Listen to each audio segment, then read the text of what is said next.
Well, welcome to another Wednesday Lunch and Learn, everyone. Mark Bennett on behalf of IDLife. I'm glad you're here. It's today's topic: understanding marketing myths behind food. I want to warn you before we get going. I always have these warnings before I know that I'm going to go through a topic that is going to upset folks. This one upset me in getting ready for it, and if it doesn't upset you, then there's a problem. Especially if you are a purchaser of food, especially if you're a purchaser for food of people that you care about and love and only want the best for. You're going to find some things in here, and you're going to see some things that you may have made some purchasing decisions based upon a belief system that we may find a question for. But the whole idea behind today is education. That idea here is not to get upset. The idea is not to start, a holy war about, the food industry or anything else. The idea behind this is to be an educated consumer. And that's what these Wednesday Lunch and Learns are all about, is to provide you the informational resources and tools to make those informed decisions. So let's jump in. First and foremost, you need to understand that food labeling is a shell game. It really is a shell game. And if you don't understand what I mean by that, it's real simple. You need to stop making purchasing decisions based upon what you see and read on the front of the box, bag, jar, or can, and start paying attention to what's on the back nutritional label. We've done previous trainings on how to read a label. I highly suggest you start educating yourself on what those things are, what they mean. But the whole concept behind today is to basically identify for you a shell game that has been being played for a very, very long time and has been very effective for the food industry. That nutritional label I know can be daunting. I know it can be challenging, but there's some aspects to it that if you pay attention to, and one of the things we're going to highlight today is some aspects of that nutritional facts label that you may not have been aware of before, that you need to make sure that you're cognizant of, because when you are and you compare it to what your belief system is on the front of the label, you're going to notice that maybe they don't always coincide with what the front of the label's intention was with regard to making you think a certain thing. What I mean by that is when you see all of these things, whole grains, low carb, organic, 100% natural, real fruit, gluten-free, we are being inundated with terms, 40% less sugar. You can see that at the bottom. What does that mean? Well, if it was already loaded with 5 times the amount of sugar you're supposed to have in a given day, does it really matter that there's 40% less? It still has 2.5 times the amount that you should have in a day. But see, the issue is they have all of these wonderful marketing terms that we are paying attention to when we're making those decisions. In fact, Consumer Reports did some studies, and they were trying to find out what people's understanding were of nutritional fact panels. So they asked the question, and they were trying to find out which is more daunting, understanding the nutrition facts panel or doing your taxes. And what's funny is people said 52% of the time that the nutrition facts panel was more consuming than their personal taxes. That's the number. So over half of Americans struggle with understanding how to read a basic nutritional facts panel. On top of that, those same people, same type of study was done, they were asked about their health. 9 out of 10 Americans self-report their health as good or better. 9 out of 10 Americans self-report, basically when asked the question, self-report their health as good or better. It's hard to understand when you have 74% overweight, 33% obese, 16% morbidly obese, 64% have heart disease, 33% are diabetic or pre-diabetic, 80% don't get regular exercise, and I could go on and on and on. See, the problem that we have is we have this belief system. We think everything is fine, but we ignore reality. Well, the same thing is true when we're looking at food to buy. We buy something based on something that makes us feel good because we can point to something that's in the marketing of the product that makes us feel like we've made a good decision. But we don't really know if we have or we haven't. This question is a prime example of that. We think that we're good. We think we're good or better, but that's 9 out of 10 people, but they're basically missing the point that we all struggle with some issues. The reality is if you really wanted to eliminate all disease, all problems, and everything else that people suffer with, the real number out of 9 out of 10 is 1 out of 10 of Americans. But that's for a different time and a different discussion. So here's one. What is the percentage of people that make food purchasing decisions based on what's on the front of the package? What is that percentage? Any guess that you might have? Well, the reality is this, according to Consumer Reports, 75% of people. That's right, 75% of people make their food purchasing decisions based upon what the marketing team put on the front of the box, not what the nutrition team put on the back. That's just the reality. That's what today is all about. Let's try to change that. Let's try to educate some folks on what some of these terms mean. Let's try to give them the information and tools so that they can make those informed decisions. First and foremost, you need to understand that part of the reason why people have such a hard time with the nutritional facts panel is because we teach the empirical system here in the U.S., but yet at the same time, the metric system is what this is designed as. And in fact, if you actually look at the empirical versus the metric system, you will see that the logic is more in the metric system, but yet, we continuously focus on the empirical. So the empirical is a little bit more difficult to understand, but that explains part of the reason why we have that issue of the confusion that so many people have. And that confusion runs not only in the parents, not only in the teenagers or the preteens or the young adults, but it also is the children. Everyone is confused. Everyone's doing the same thing. So let's move in. Let's actually give you some information where you can make an informed choice, where you can actually go into a grocery store, a convenience store, or anywhere else and actually understand what is being sold to you. Let's start out here. This one seems to be pretty simple. These are things that are sold to our kids. They have the fruit juice. I see all the fruit on the Capri Sun. It even says fruit punch, and I see all the splashing stuff. I see, Reese's Pieces. I know that's candy, but it's small, so, it's a small amount. It's probably one of those 100-calorie snacks. And then, of course, burgers with ketchup. That seems fine. But the most important thing is I see that 11 grams of protein, because that's right on the front. That's a big thing. But that's only 44 calories. See, that 11 grams of protein is actually only 44 calories of the overall total of 320 calories. Fat, however, is 72 calories. That's 72 calories of it, but the carbohydrates are 204 calories of the total number here. And the reality is it also has a whopping 27 grams of sugar, which is 6.75 servings, which is more than 100% of the daily sugar intake that the American Heart Association recommends for children. So this wonderful Lunchable that was designed for children, that was designed for kids to take to lunch for school, that has the 11 grams of protein because it's right there on the front. Obviously, we've been taught, kids need more protein. It turns out that there's not a whole lot of nutritional value in this thing. So let's look at some words. We need to learn a vocabulary like the word fresh. What does that mean? Obviously when you see the word fresh, you probably think of something like this picture of the apples and water. And the reality is it's meant to distinguish between meat, specifically poultry, that has or hasn't been handled at a temperature below 26 degrees Fahrenheit, which means it hasn't been frozen. That's what fresh means in food. That's what it means. That's what it's intended to mean. It's used a lot of different ways. Obviously, it's used in a way to try and make you think of the picture that you see on the right. In fact, one of the biggest terms that I've seen lately is farm fresh. I see this over, all kinds of things. So what does farm fresh mean? If fresh means, not frozen, what does farm fresh mean? Well, the reality is it has no meaning at all. It's basically a marketing term. It can mean anything that the marketing team wants it to mean, but the reality is farm fresh is not defined by the FDA or USDA. It's just not part of the law. It's not something that actually has any connotation whatsoever other than to try and get you to buy something because you have a belief system.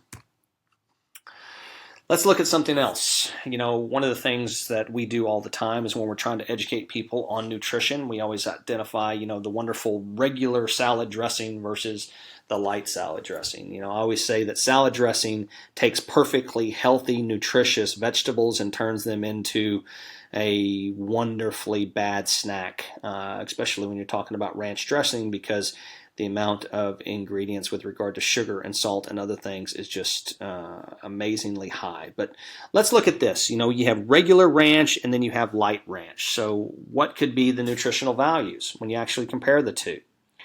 Well, if you look on the regular version on the right, you'll notice some things that are a little bit different than the ones on the left. In fact, what you first notice is the carbohydrates have jumped on the regular version from 2 grams to the light version that's 3. Sugars have doubled now. So from 1 gram to 2 grams, and this is per serving, which is 2 tablespoons. And I don't know many people that actually measure out their ranch dressing. Most of them pour it on like they do their ketchup. And obviously, we've also added some protein to the mix. That wasn't there before. So how did that all of a sudden show up in the light version that wasn't in the ranch?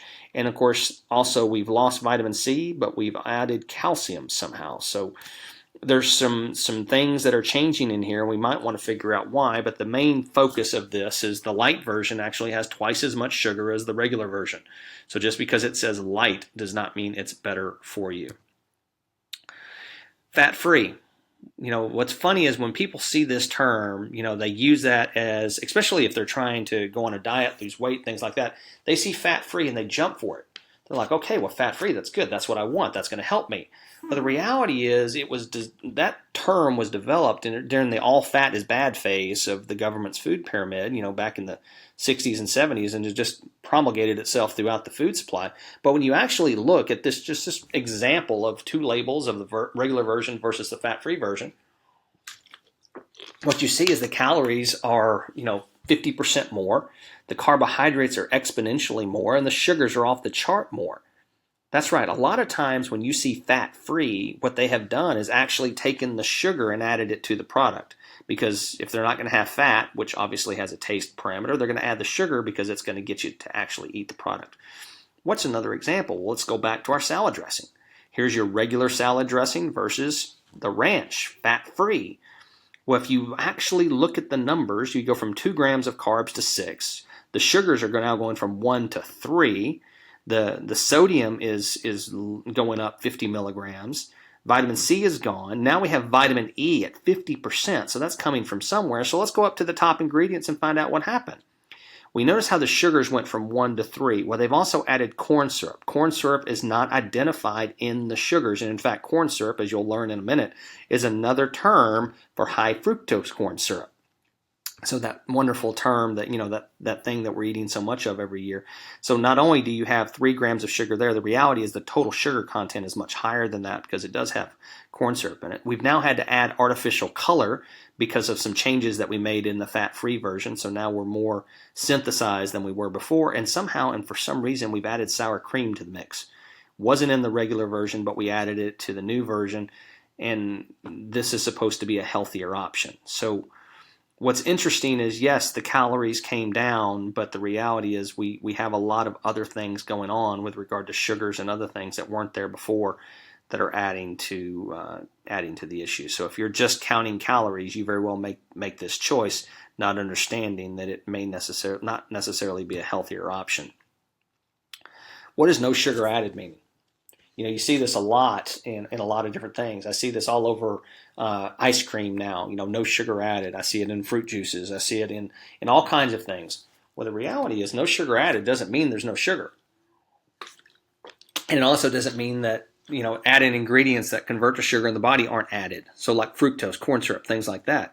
It just no sugar, no refined sugar, none of the white powdery stuff that is identified on the nutritional facts label as sugar is added to the product. It does not mean that it's healthy. So keep that in mind. Sugar-free. We talked about this one a little bit, but let's look at this. The first thing I want to point out is over to the right-hand side, the thing circled in yellow, it says not a reduced calorie food. Now what's interesting is that's highlighted. So I applaud Nabisco for doing that. Most people just completely overlook it because sugar-free just pops out at you. But when you actually look at all the details of everything, it does not mean there's less calories than the original and definitely doesn't mean healthier. In fact, in this particular situation, 2 sugar-free Oreos, 2 is 120 calories.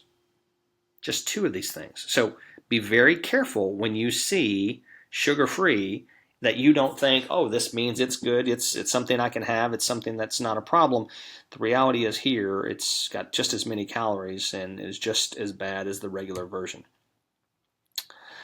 Probably the greatest marketing term ever created was diet soda. Because most people go to this when they're trying to lose weight because they think, oh, well, if I like the regular soda, I do the diet soda because I'm on a diet, it's going to be better for me. So this is something you need to understand, because this is true when they use the word diet. It doesn't matter the soda version. I know this is Coke, but it can be any one of them. The same thing is happening metabolically to you. Basically, that artificial sweetener gets into your bloodstream. The bloodstream can't differentiate that from regular sugar. It releases insulin out of the pancreas. That insulin starts looking for the sugar. When it doesn't find it, because it's an artificial sweetener, it does its secondary function, which converts everything in the stomach over to fat. That's right. So when insulin gets into the bloodstream and it doesn't have the sugar in order to remove it, it basically does the secondary function, which is converting everything in your stomach to fat. So what does that mean? What that means is when you're ordering that cheeseburger and diet soda, what you're really doing is ordering the cheeseburger and love handles, because that diet soda is going to convert all of that stuff directly to your hips. So be very careful and don't fall for the whole diet soda is better for you concept. The reality is, drink your water, people. That's what we need to do. And don't say you don't like water because it doesn't taste good. Water has no taste, which is why you don't like it. We're so used to having these sweet things explode in our mouth and all these other things that we just can't get back to what the body was designed to consume, which is good old-fashioned water. What about these 100-calorie snacks? These are all over the place now. You know, what's amazing is they started out with a basic concept, but the reality is this: it's the same processed junk food as before, packaged in smaller amounts to give you permission to continue to eat it. The reality is this: the average person that buys and consumes these 100-calorie pouches usually consumes 3 to 4 of them at a sitting. That's right. So you buy them because they're 100 calories, but you consume them because you basically love these things, and one just isn't enough because there's not enough in the package. And if you actually looked at the cost, the actual cost of the regular version of the product that you're buying versus the 100-calorie variety, you'll notice that you are paying 2, sometimes 3, or even 4 times as much for this convenient packaging, when if you would simply buy you some little Ziploc baggies and parse it out yourself in the 100-calorie variety, if you can figure out that on the nutritional label, you'd save yourself a ton of money even with the extra expense of buying the Ziploc. So just be a conscious consumer there and understand that that's what's happening. Let's talk about high fructose corn syrup, HFCS. The average American is consuming 35 pounds of this zero nutritional value sweetener. And because of all the bad press it started getting, we have a new name for it. That's right. A new name was approved for high fructose corn syrup, also known as HFCS. What are those? What was the name? Actually, it was multiple names. Fructose, corn syrup, or HFCS 90. These are the types of things you can look on a label for, and what it's really saying is this is high fructose corn syrup. This is this super sweet compound that is sweeter than sugar that we are so addicted to in this country. But the other thing that you need to know is that this substance, which is sweeter than sugar, that you can see, looks like a molasses blend, is not counted on your sugar content on the nutritional label. That's right. Come 2018, we're going to have this new thing on a label called added sugars. You're actually going to see the percentage of daily value on that for the first time. I believe it's June or July 2018 right now when that's supposed to go into effect. Some companies like IDLife has already started labeling all of their products with this 2018 variety, so because we see this as a positive.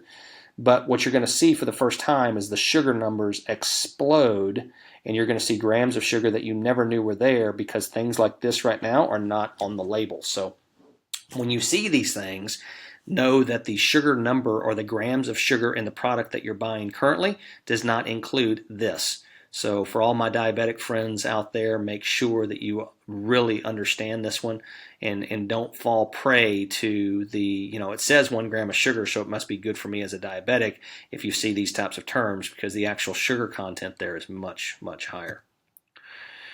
Whole grain. This is, something everyone's looking for now, right? Because we have been associating whole grain with healthy. That's what we've been told. So let's look at this one. You have Cheez-Its, regular, and then you have whole grain. The reality is they're identical. Everything is the same on the nutrition facts label, save and except one thing, which is they've had to add an additional 20 milligrams of sodium to it. And the reason why they had to do that was because it just needed that for the taste.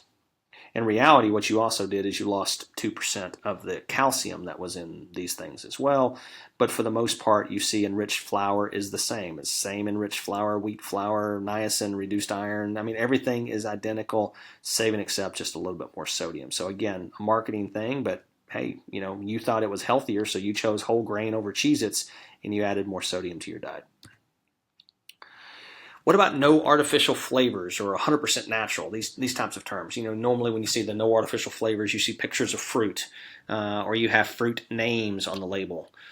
Well, this is a prime example. Here's fruit roll-ups. It literally says the word fruit. It uses the variety pack with fruit names. The strawberry sensation, the tropical tie-dye, the cherry orange. You notice how those are in colors, but right above that, if you look at the black letters that you probably didn't notice until I just pointed it out to you, it says fruit-flavored snacks.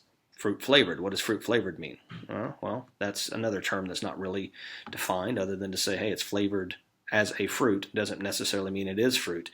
And then of course it says no artificial flavors on the left. The reality is this. You see one roll, it says 7 grams of sugar, obviously, okay, but kids love this thing. Why do they love it so much? Because if you look on the right side, which is the other ingredients listed in the order of the amount in the formula, what you see is corn syrup, which is an additional sugar not labeled as sugar, so it does not include it in that 7 grams. This is in addition to the 7 grams.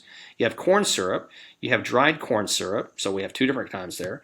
We have the sugar, we have pear puree concentrate, and then we also have dextrose. All forms of sugar not counted in the 7 grams of sugar that you see right there, other than the sugar itself, which is counted there. So be very conscious of this when you're giving this to your kids. The amount of sugar in one of these rolls is much higher than what you're actually reading. But this is a prime example of no artificial flavors, so you think it's healthy, it's a better choice, and you see the fruit and you're thinking, oh, this is a good choice.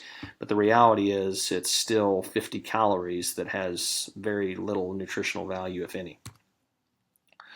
What about USDA organic? We get this one all the time. IDLife has a commitment to deriving all of its products from organic and natural sources. So, we get this question, why isn't everything certified organic? And, the reality is we're trying to teach people what this means.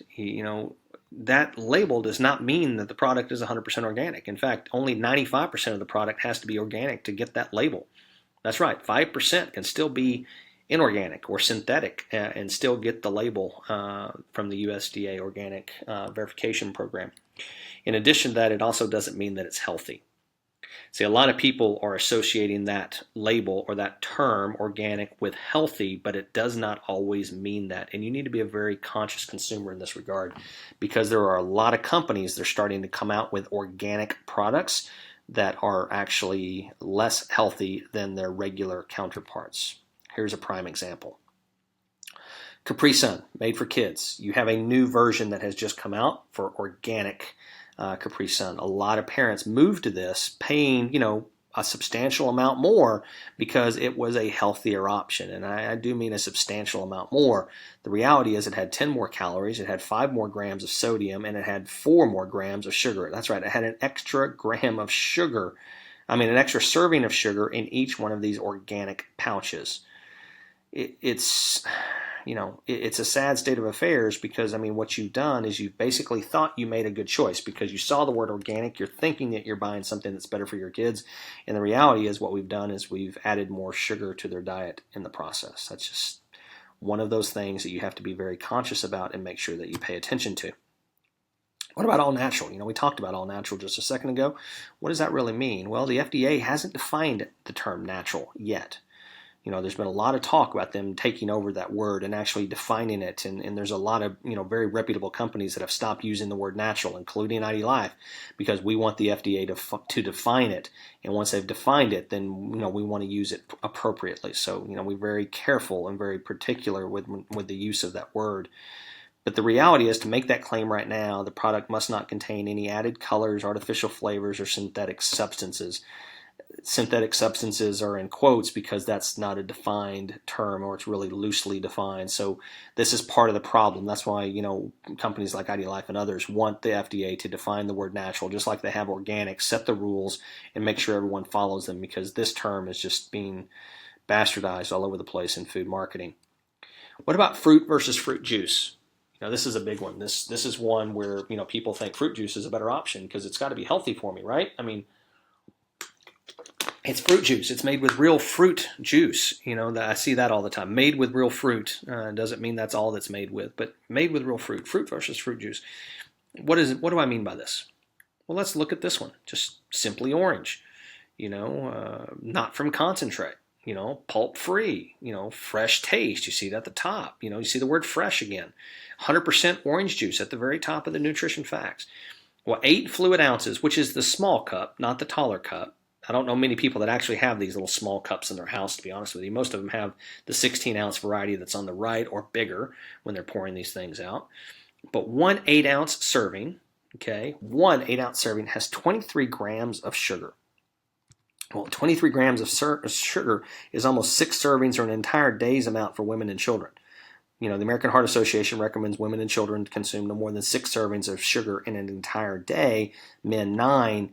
The reality is most people are doing that double pour. They're getting the bigger glass and drinking twice as much, which means you're consuming 220 calories, but more importantly, 46 grams of sugar. Be very careful with fruit juices. Be very, very careful. The amount of sugar in these things is crazy high.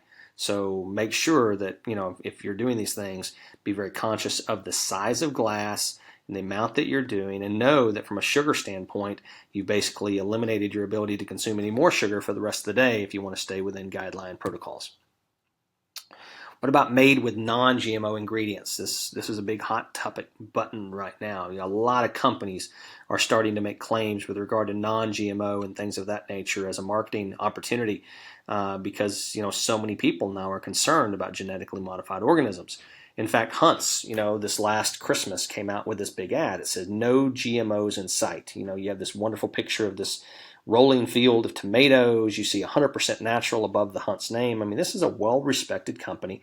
And this ad, you should Google it and actually found out, why, was basically vilified immediately upon its release. Why? Because there were no GMO tomatoes on the market available in December 2016.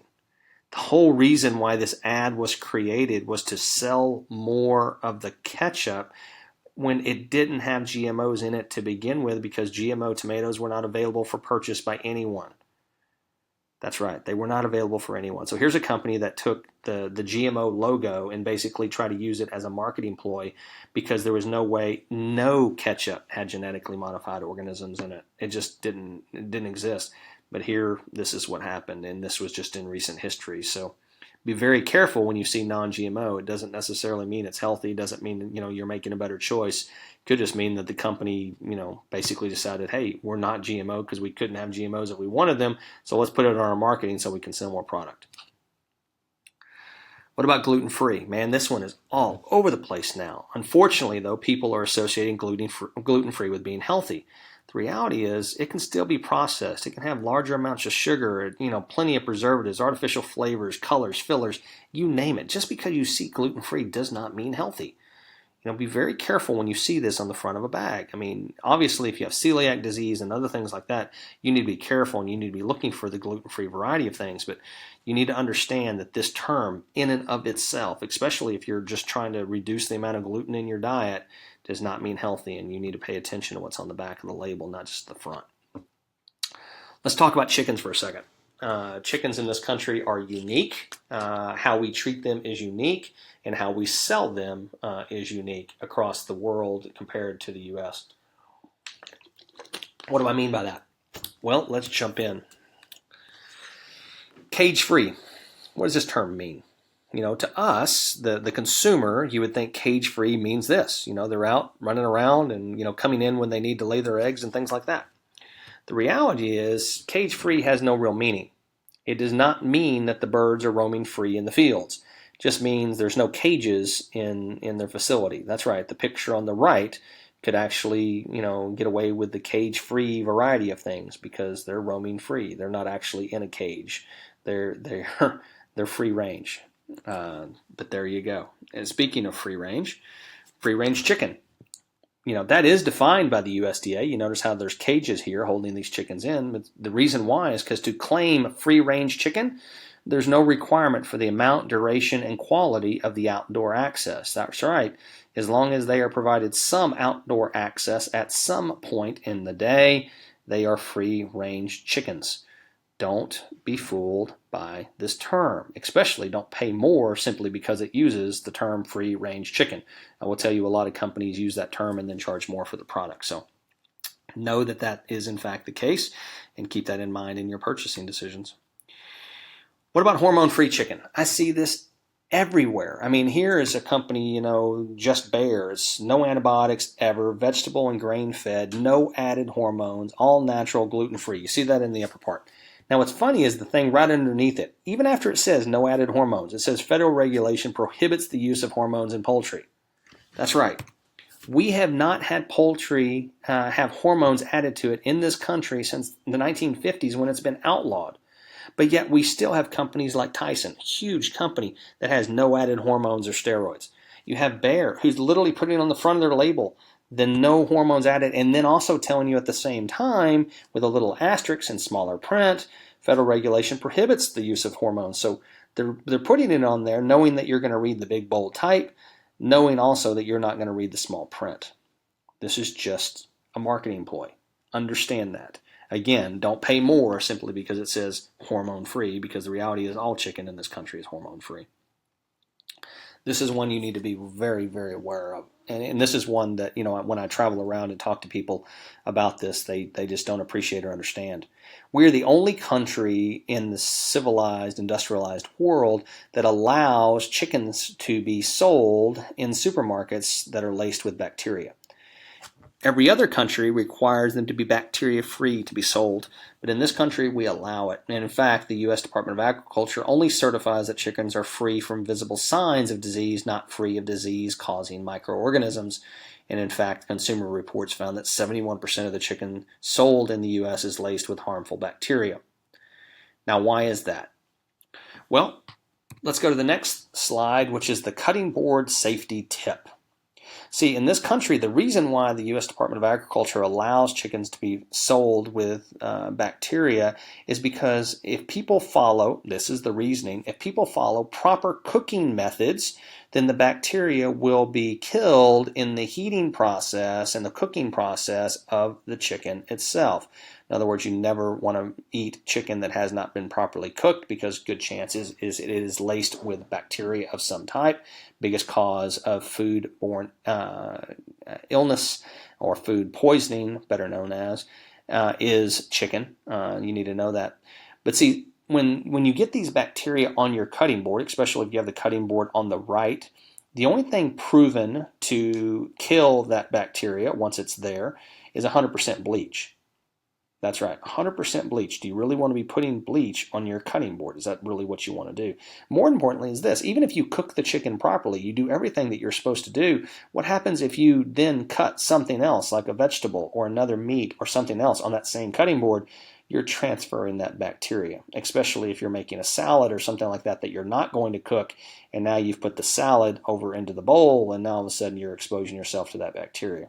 The reason why I show the plastic cutting board on the left, if you are going to be cutting chicken, which I know most of us are going to do because this is a meat that we consume a lot of here in this country, I highly suggest you have the cutting board on the right for fruits, vegetables, things like that you cut, and you have a cutting board on the left every time you do chicken, and you cut all of your chicken on that same cutting board and then use a thorough cleaning method to get that thing sanitized after you're done. But do not cross-contaminate by cutting your chicken and other things on the same cutting board. It is a mistake a lot of people make unintentionally that causes a lot of illness in this country. Let's look at milk. This is another one of those that's purity marketing at its finest. Probably, other than diet soda, one of my favorites to tell people about because they just don't understand or appreciate it. When they see the 2% reduced fat milk or the 1% low fat milk, most people believe what that means is that milk has 2% of the fat of regular whole milk. Or the 1% has 1% of the fat that whole milk has. In other words, we haven't been able to get it fat-free, but we're reducing it down to 2% of what's in regular. The reality is that's not what that term means. And I want that to set in for a second. That term does not mean that. In fact, how much fat does regular whole milk have? Roughly about 3%. That's right. So the 2% fat is literally just a percentage point below regular, and the 1% is 2 percentage points below that. And in fact, the 2% is not even low fat. It can't even claim low fat. You notice how the one on the far right, the 1%, has the low fat. It can make that claim based upon the regulations put out by the FDA, but the 2% can't even get there. In fact, the American Heart Association recommends low fat and or skim milk. But the reality is, if you're really trying to reduce the amount of fat in your diet, the 2%, the 1%, that's not really getting there, especially when vitamin D is 3%. There's not a big difference between them, though you are going to pay more because of that fat reduction. And a lot of times that fat that's taken out of the milk is used in the cheese that you're consuming anyway. So you confused? You ready? Your head ready to pop? I mean, is this the way you're feeling? You've made all of these decisions. I know I've at least affected most people in what I've gone through so far, and educated some people on some decisions that they've made where they've paid more for something because they believe something to be healthy.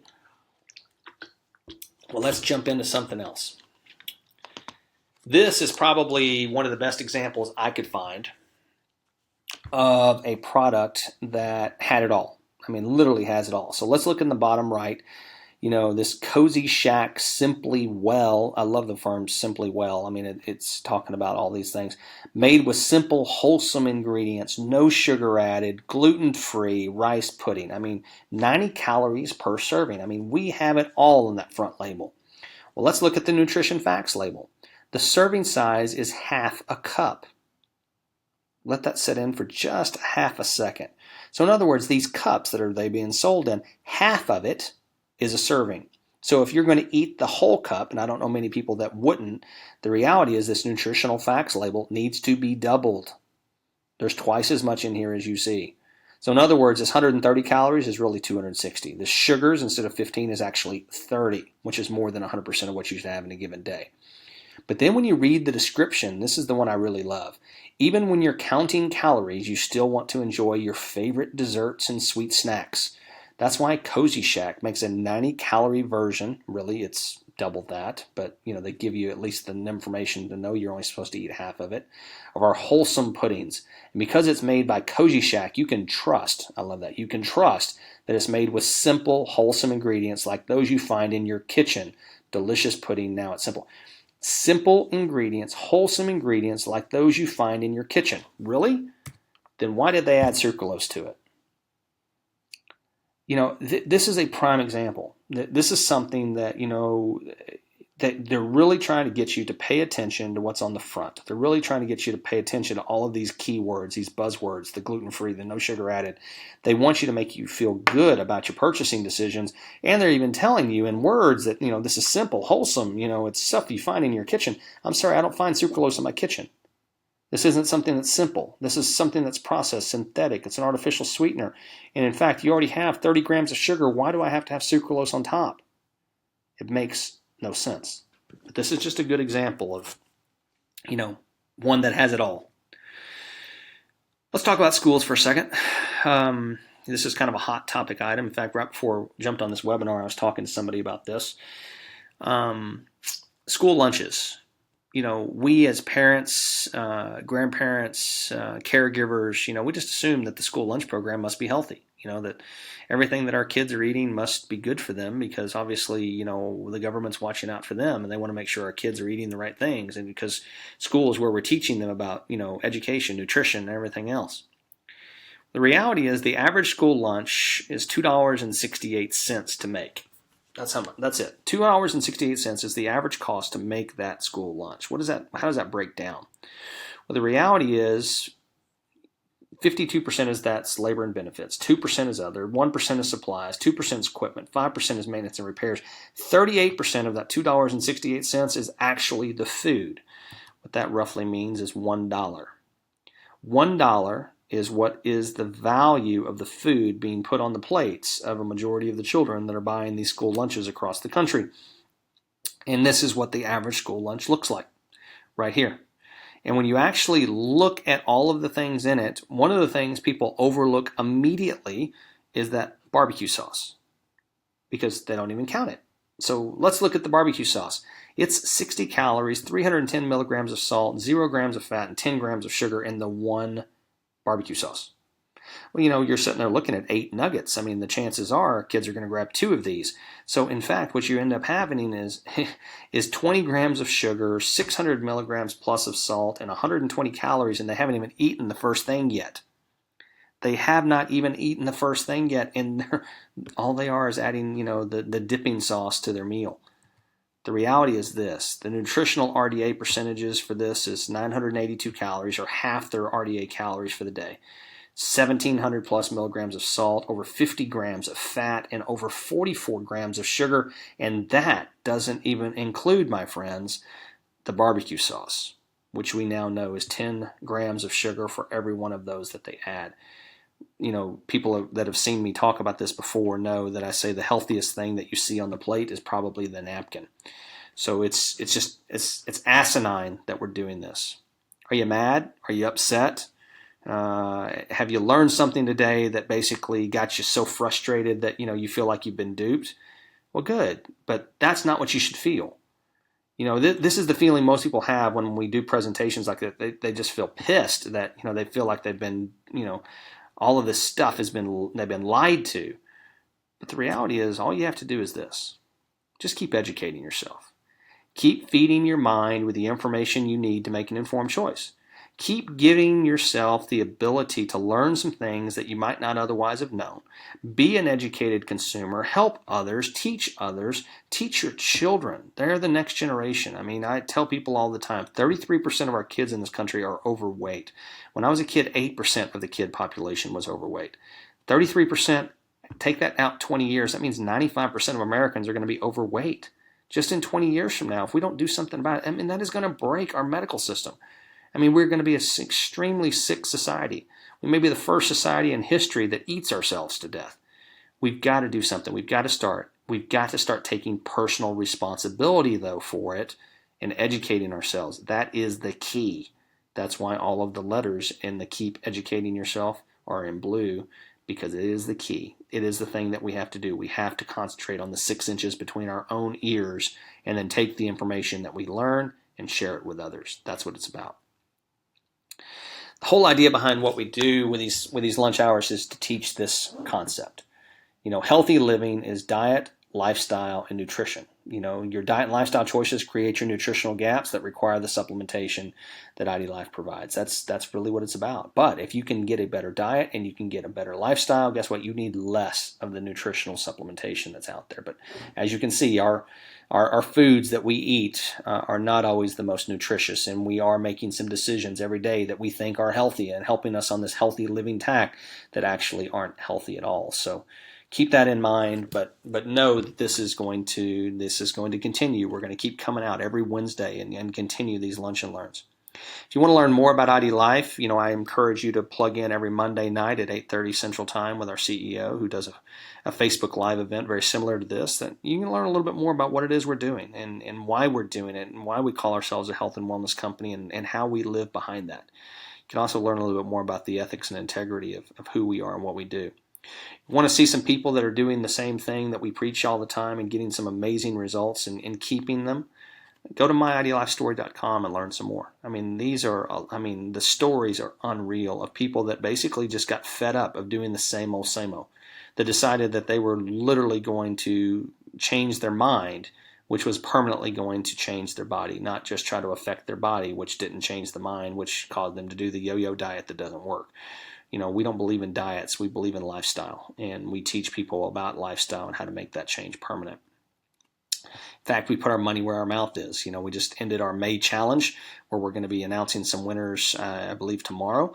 But the next challenge is you're going to be able to sign up starting tomorrow afternoon, get your chance to have a bit of this cash that we're giving away. That enrollment is open to, I believe, June 11th or June 12th. Don't hold me to that. It's one of those dates. I think it's June 12th, and then we're going to run that through July 11th. And then, of course, we'll have individual competitions as well as team competitions. So you and your friends, find Find an accountability partner. Find a support system. Do this together. Have fun with it.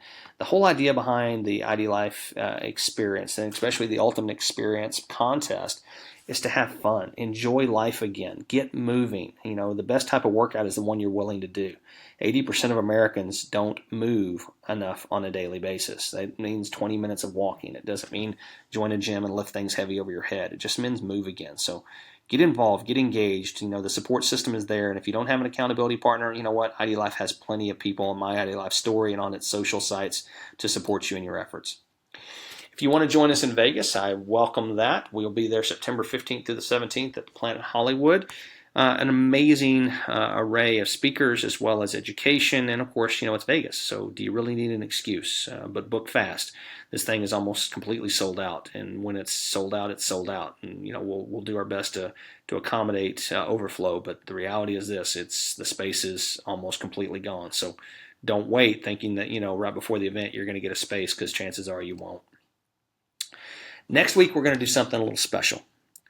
Next week, we're going to do a customer Q&A, your questions answered. So that's right. So next week, what we're going to do is I want anyone that has a question. It can be anything about nutrition. You've seen these Wednesday Lunch and Learns. It could be about IDLife if that's what you want. But the reality is this is more generally nutritional related questions and answers. If you have a question, comment on this Facebook Live. Comment right here that you have a question that you would like answered. And ask those questions. Now, I'm going to do my best to get to all of the questions that I see. And if you want to send something to info@idlife.com, you can do it there as well, and the questions will get to us. I'm going to close this off Friday at 3 o'clock. So Friday, 3 o'clock is when this is going to close off. So if you have some people that have had questions and we haven't covered them in one of the 20 Lunch and Learns that we've done, and yes, we've now done 20 of these over the last few weeks. It's been a lot. I want to make sure that we're getting your questions answered. So next Wednesday's Lunch and Learn is all about you. It's all about getting your questions answered. So you're going to dictate what next Wednesday is going to look like. So get your friends, get your family members, anyone that's had a question, and hey, if they're not on this webinar, share it with them and tell them to submit a question. Let's have fun with this. It's an open topic forum, but we want to get your questions answered. We want to make sure that this Lunch and Learn is interactive. We want to make sure that you have the ability to get what you need to start making the informed choices that you want to make for yourself, for the people that you care about, and the people that you love. So next Wednesday, 11:30, same time, Facebook Live. Until then, this is Mark Bennett on behalf of IDLife. Thanks for being here.